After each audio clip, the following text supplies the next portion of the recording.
आज आप लोगों को हम वास्तविक संख्याओं के बारे में बता रहे हैं। वास्तविक संख्याएं क्या होती हैं,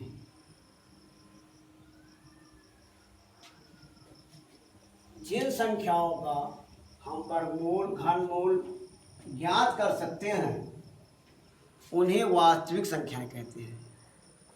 अब बात यहाँ ये आ जाती है कि हम किन संख्याओं का घनमूल या वर्गमूल नहीं निकाल सकते, क्योंकि चाहे ऋणात्मक संख्या हो या धनात्मक संख्या हो, सबका वर्ग धनात्मक होता है। इसलिए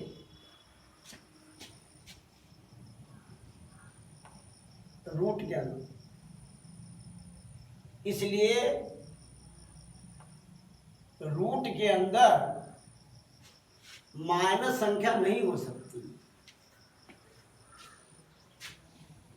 इसका हम वर्गमूल नहीं ज्ञात कर सकते, तो ये वास्तविक संख्या नहीं होगी।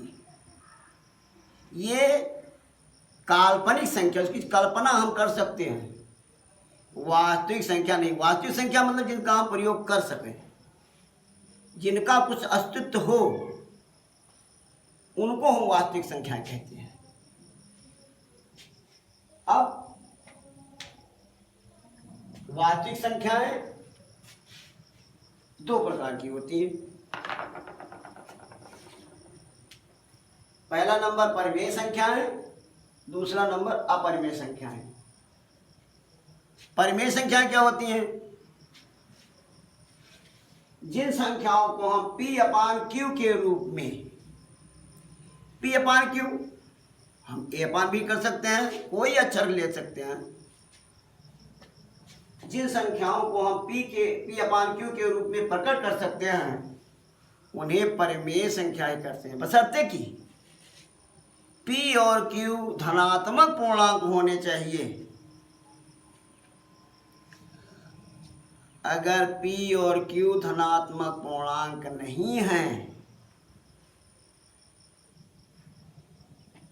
या रूट क्या, जिनका हम वर्गमूल निकालें, अगर वर्गमूल वाली संख्या मान लीजिए है तो उसका हम दशमलव में, जैसे √2 है, √2, और √2 को हम दशमलव में निकालें मान। और अगर दशमलव के बाद वाली जो संख्या है उसमें ना तो कोई एक ही अंक बार बार आए या अंकों का समूह बार बार आए, तब वो परिमेय संख्या नहीं होगी। परिमेय संख्या होने के लिए दशमलव के बाद में या तो एक ही संख्या, एक ही अंक बार बार होने चाहिए या अंकों का एक ग्रुप, एक समूह बार बार होना चाहिए। जैसे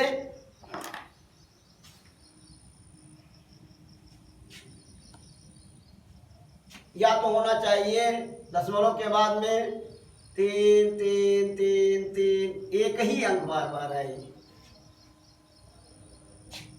या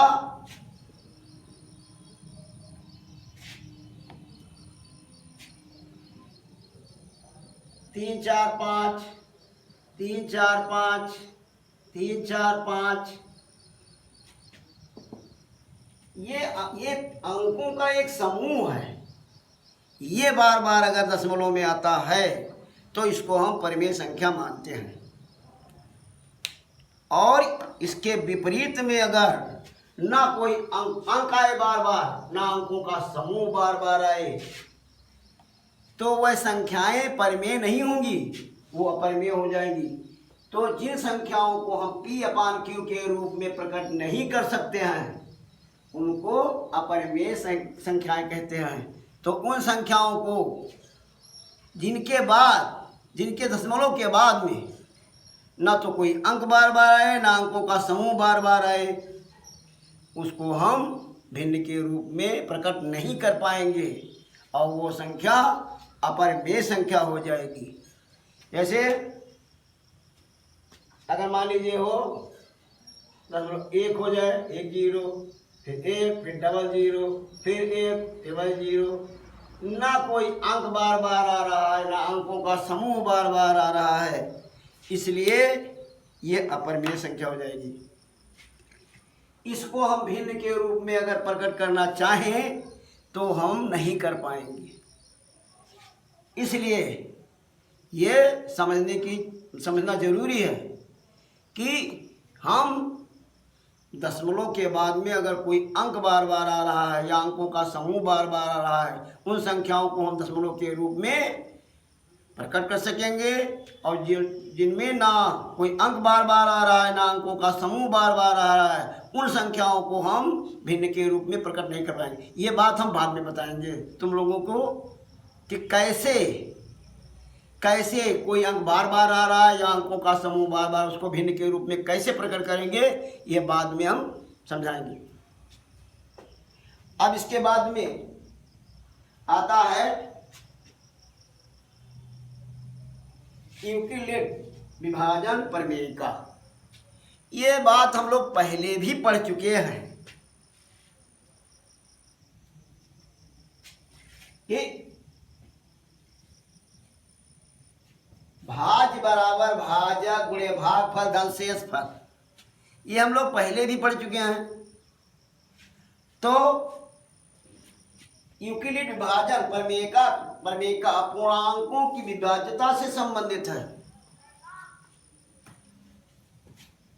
जिसके अनुसार है कि एक धनात्मक पूर्णांक, कोई धनात्मक पूर्णांक हम ले लें और उसको किसी अन्य संख्या से, यानी जो हम ले उस संख्या से नहीं, किसी अन्य संख्या से विभाजित करें तो शेषफल आर प्राप्त हो, यानी कुछ भी प्राप्त हो। अब शेषफल में क्या हो सकता है? अब यहां हमने मान लिया एक धनात्मक पूर्णांक ए मान लिया और किसी अन्य संख्या, किसी धनात्मक पूर्णांक बी से डिवाइड किया, भाग किया। तो इसमें हम ये देखेंगे और शेषफल आर प्राप्त होगा। तो देखिए, जिस संख्या से हम भाग करेंगे तो जो शेषफल होगा वह या तो शून्य आएगा या जिससे हम डिवाइड कर रहे हैं उससे कम बचेगा। तो यहां पर शेषफल जो है ये ए बराबर बी क्यू प्लस आर। अब ए क्या है? भाज्य है। बी क्या है? भाजक है। क्यू क्या है? भागफल है। यहाँ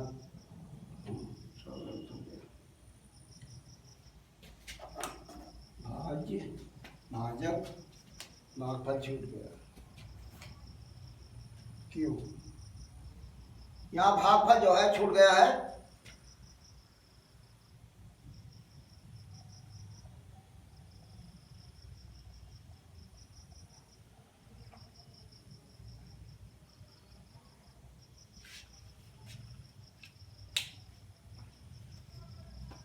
हाँ, तो ए भाज्य है, बी भाजक है, क्यू भागफल है और शेषफल आर है।